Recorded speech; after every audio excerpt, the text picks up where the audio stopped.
Rookie, start the run. Yeah, I'm just. Is everything fine? Yeah. Alright. 3, 2, 1. Yeah. That's that time. Alright. This is Hotline Miami. It's a top-down shooter, and you'll probably see soon enough. Although you don't do any shooting in the first level. It's like this is. The category on the schedule, I couldn't be bothered asking Flicky to change it to what it actually is, which is New Game Plus all levels. It allows you to pick any mask in the game, and there are a few masks, such as Brandon, which is what I picked, which Brandon gives you plus 30% movement speed, and obviously since this is a speedrun, that's a pretty useful trait to have.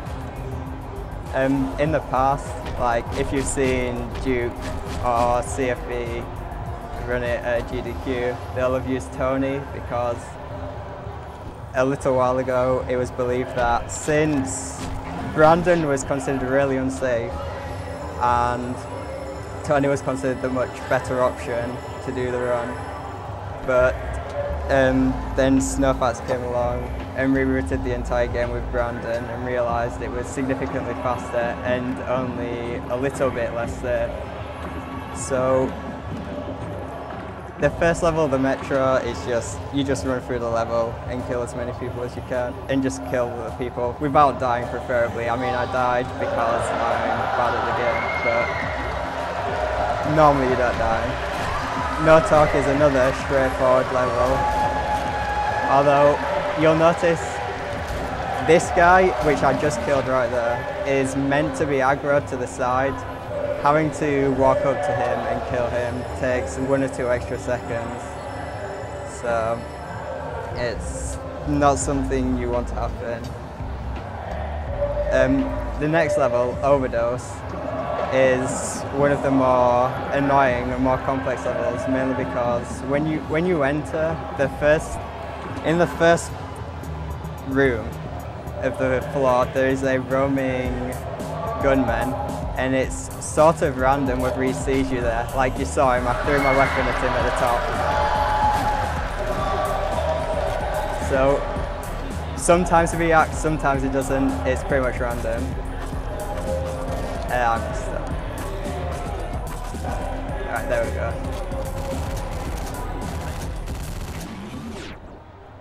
That was a good overdose because on the second floor the enemies cooperated. I died twice, which is sort of irritating, but it's not a massive problem. Decadence is one of the 2 levels which can be skipped in other categories, and if there's time at the end, I'll probably show one of the skips, although I'll probably show Neighbours and not Decadence, because Decadence's skip is quite straightforward. But in normal play, there's quite a few options for this level.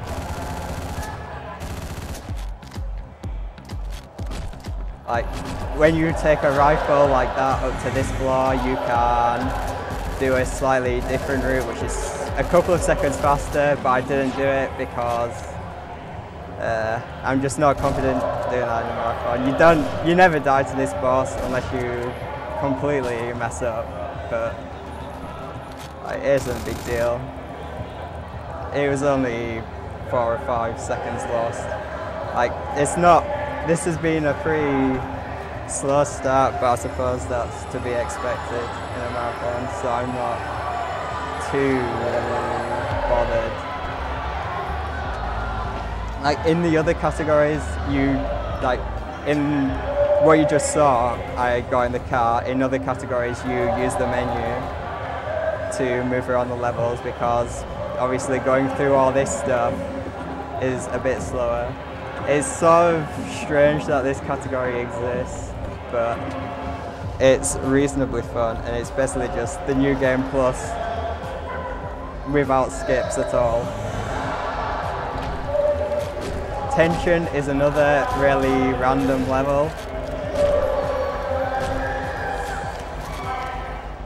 Like, I've got a double barrel shotgun and a pump shotgun in that room, and that's really bad. It's also really bad that the room with 2 rifles in, the enemies are roaming into really bad positions, so I can't sweep through and hit them all with melee.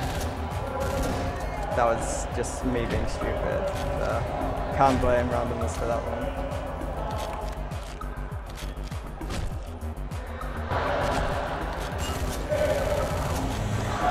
Like, doing this is sort of risky, but there's no, like, if you don't get a rifle in this top room, there's no really good way to do this level. So you're stuck doing this. And I'm glad I finally got out of there. The next floor is much simpler in comparison. You can just not die like that. You can sprint around, particularly if you get a knife. It's quite easy to just sprint around on this floor. You stab the guy at the top there because it manipulates where his weapon will be thrown when he dies. So if you just run forward and cut him or hit him with the weapon you're using, it tends to fly under the pool tables which were around him, but if you stab him, it tends to fly backwards instead of forwards, which it's like a second slower, but it's worth doing because if it flies under the pool table, you'll lose multiple seconds, and it's not exactly rare for that to happen. Full House is a very quick level. That's getting, what happened just there is extremely unlucky. Because the guy in the bottom right corner has a really, well, all enemies in the game have random reaction times, but his behavior when he reacts tends to be very peculiar. Like, the first time he just immediately turned and shot me, which is the worst. Then the next time I got there, he moved upwards, which is also a very rare thing to happen, and completely threw me off.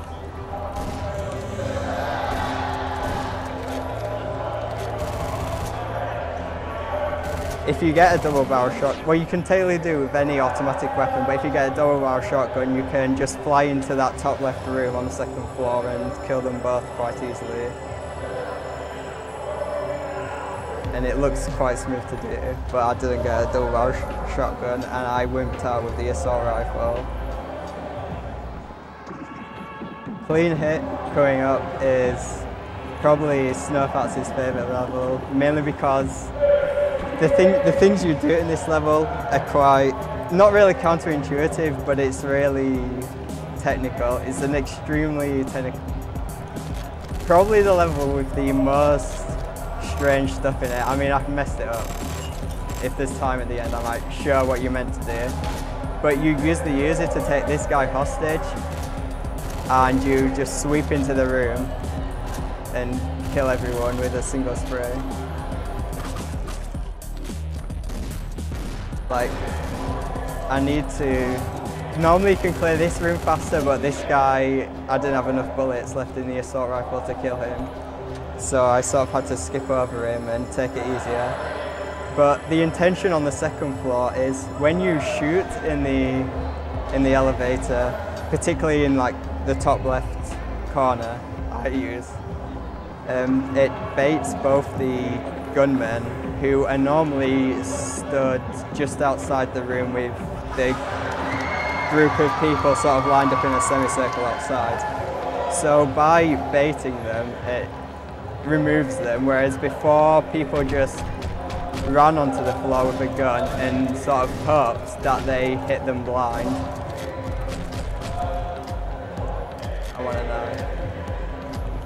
This level is a very easy one with Tony, but is made much more difficult with Brandon because you have to, like with Tony, you can just sort of, do whatever you want really, because you're Tony and you can just punch people to death. But with Brandon, to get a good time on this level, you have to manage the melee weapon you pick up on the first floor really efficiently and effectively. It's very easy to lose it under a counter, particularly on the second floor. So you have to pay attention to that. And like just at the end of the level, the phone call, there's normally a short cutscene that plays. You saw some of it because I sort of misplaced my mouse. But you can skip the cutscene that plays showing you that the phone is ringing by just standing next to it and activating the phone before the cutscene ends. Biker is a pretty straightforward boss, although he's quite annoying. There's one particular property though that makes him really awful, and that's there's a small chance that when he throws his weapon, it bounces off the wall. And there are some situations like if you get him to throw it towards a corner, it will almost always bounce off the wall. But there are some instances where it will just randomly bounce off, and there is nothing you could have done about it or can do about it, because if it bounces, he just immediately kills you.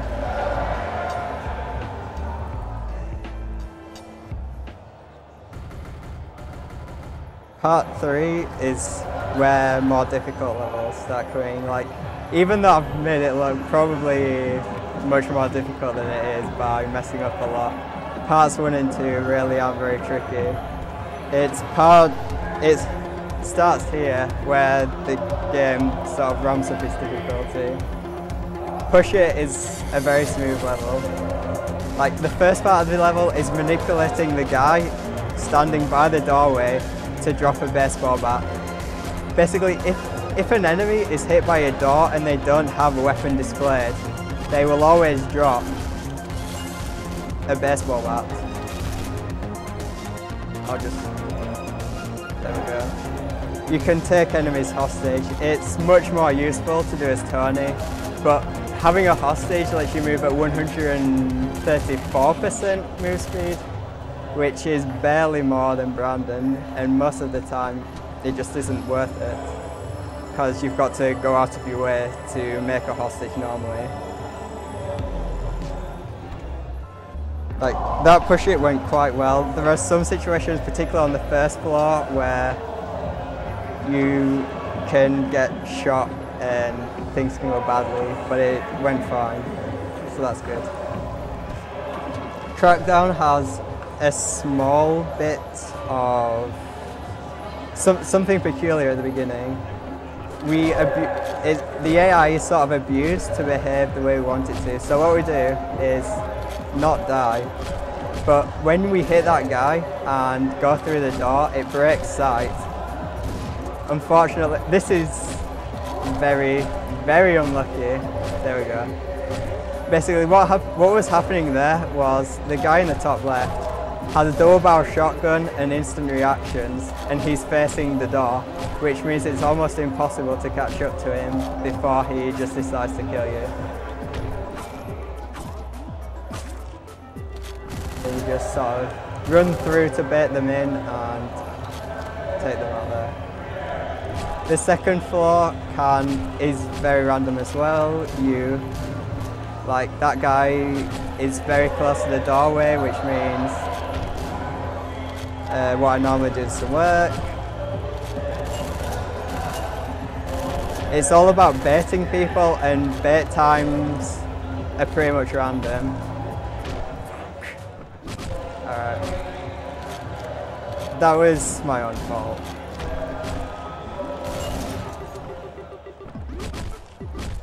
Like, Crackdown is just an annoying level.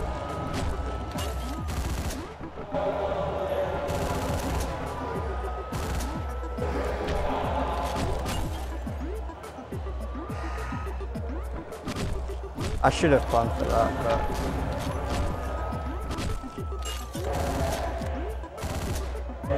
And you see, this is the problem. You're relying on baiting, and sometimes the enemies just don't want to come. So that was particularly awful. The upcoming level is probably the third most difficult level in the game. Mainly because it's extremely long, and because you are using grounding, there are certain things you could get away with, like baiting the entire floor on certain floors to you, and because you could kill with punches, you wouldn't lose time if you accidentally got a knockdown or two. But since you are using grounding and you have to manage your melee weapons, there's a lot of situations where that's just not possible. That was quite lucky. Sort of messed up the movement a little bit. This floor is like quite easy when you don't completely mess it up. Although that wasn't too bad. This floor can be very troublesome because there's a gunman in the top left room, and sometimes it can react to you entering and just mess you up. Like you saw a bullet just there. That was the gunman in the top left room reacting. And if he does that, it's very difficult to recover.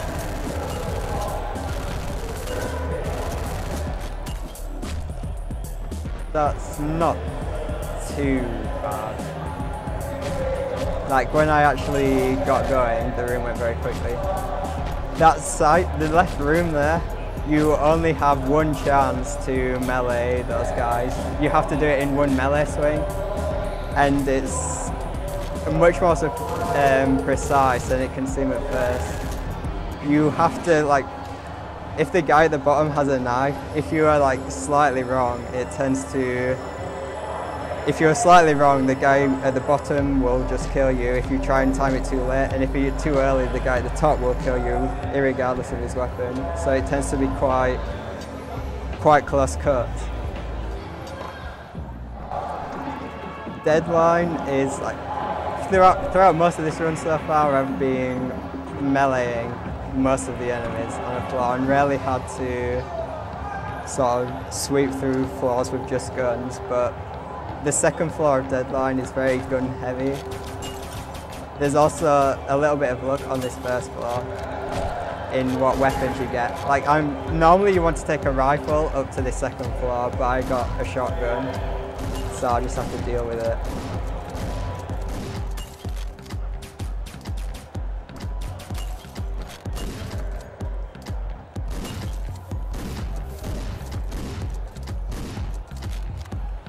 That's not bad.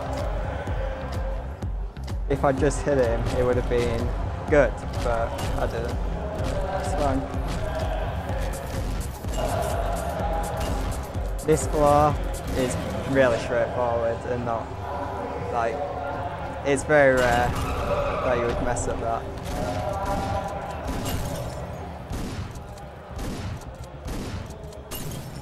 Yeah, that didn't go to plan because I forgot to bring a melee weapon from the last floor.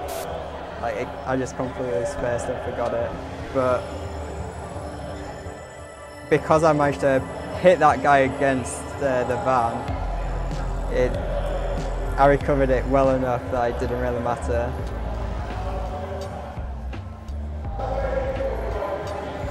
Part 4 has 2 quite easy levels, and easily the two hardest levels in the game with grounding, easily. Assault and Vengeance, the straight up run killers are just two, they tend to be quite random levels, there's a lot of sort of difficult things to achieve on each level as well. And overall, it's sort of,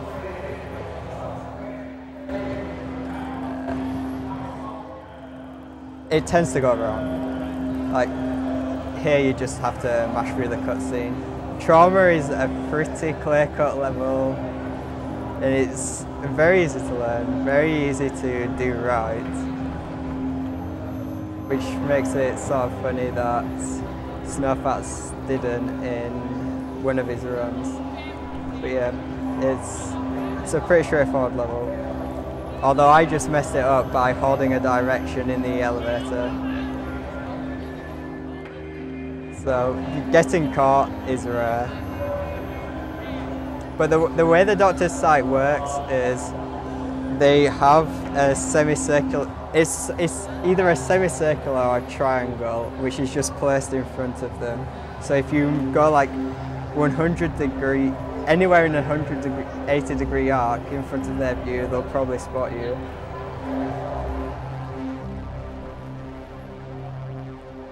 So coming up as assault, you probably saw me practicing it, and you probably saw me messing it up a lot. So, like, there's a lot to it. I hope it goes well, because I'm probably already very far behind. But there's a lot of people that can just roam, be annoying, like this guy. You have to, like, this first floor is going well. All the enemies sort of lined up nicely.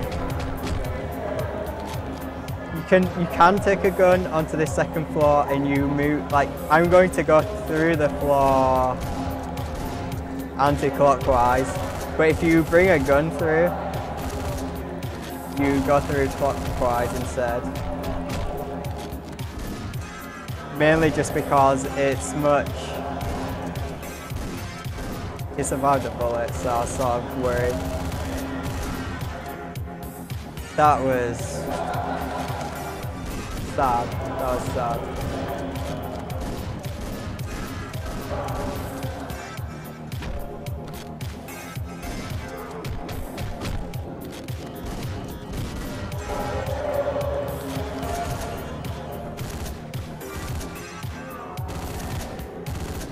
There we go.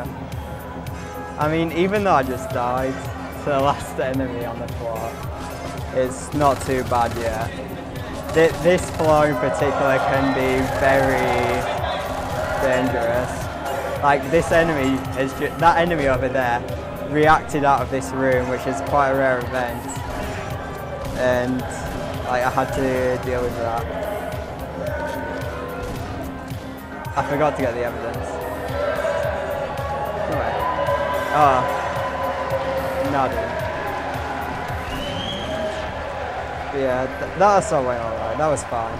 It can go so much worse that even though I died once and sort of messed about a bit on the last floor, it's not that big of a deal. The movement there is really strange because most of the game, when you've been spawning in your apartment, you can hold up and left, and it will be pretty much perfect movement. But if you do that, you will lose a bunch of time. So there's this sort of weird movement you've got to do. Vengeance is very bothersome.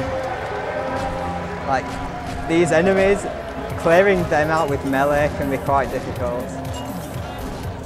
This floor as well, I've got a baseball bat, and the baseball bat is the worst weapon in the game, so this is probably going to go badly. Although, I'm alive, so... Alright, normally you can get a gun to drop in this room here, but it just didn't happen this time, so I'm just going to have to be patient and wait. But I didn't die, so it's not too bad, really.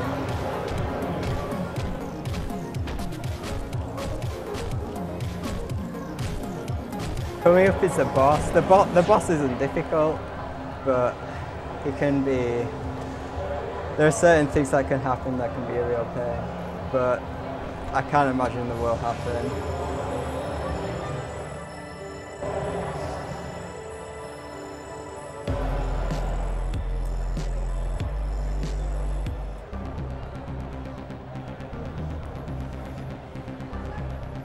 So on the first floor, you've just got to deal with the enemies.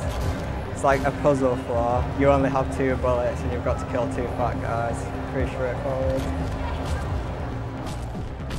Going aggressive like that, if you're not really quick, the first panther you hit will probably kill you. But I went fast enough. Lock-on for this boss is notoriously bad because his hitboxes, I'm reasonably certain the hitboxes you have to hit with the knife are his wrists. But the thing the game locks onto is his head. So if you're at certain angles, you'll be aiming towards his head, and you'll just miss the wrist entirely, and it'll kill you. That's why most people tend not to use lock on. There's a pretty long cutscene here, so I can take a breather. The last part of the run is pretty straightforward. There's a small trick which is done, which is nice, but overall it's pretty easy.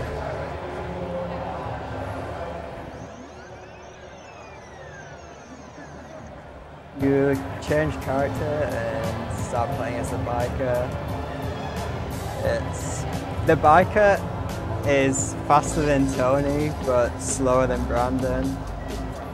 I think it's like 115%, but I can't say for certain. I missed the throw, but it's fine because it didn't react. Missed another one, but it's fine. Yeah, I deserve that.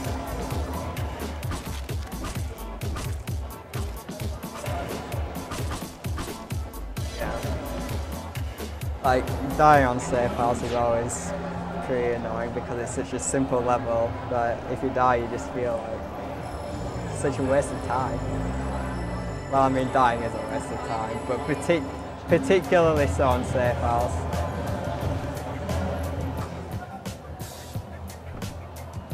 Fun in games.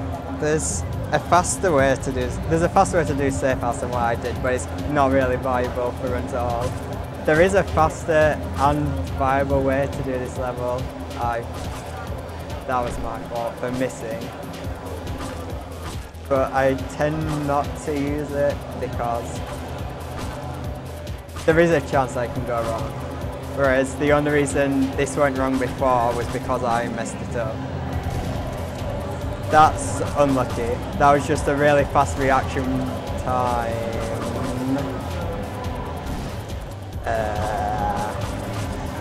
I've never had that guy react so quickly before, so I'm going to have to improvise. Like, this is so slow, but I don't think I've got much choice. I messed it up anyway. The roamer in this top room is a real pain because he can just roam anywhere, make life miserable.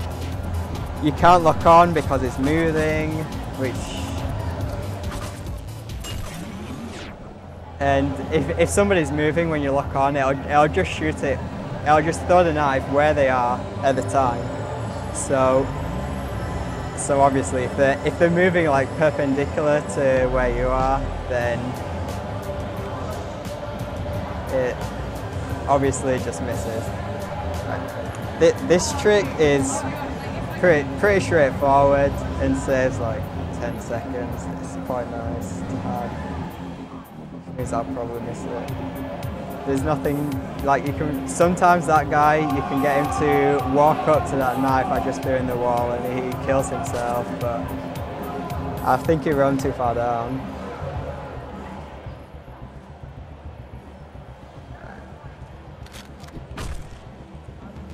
You can soft lock the game by pushing him too far through so you can't execute him, and the door is locked while the boss fight is in progress. So you can get out, and you've got to restart the level. This is the end right here. Just got to do a bit of mashing and walking.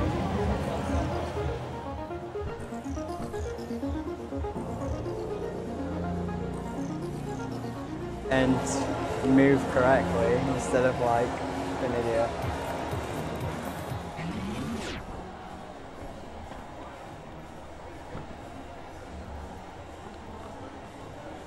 Yeah.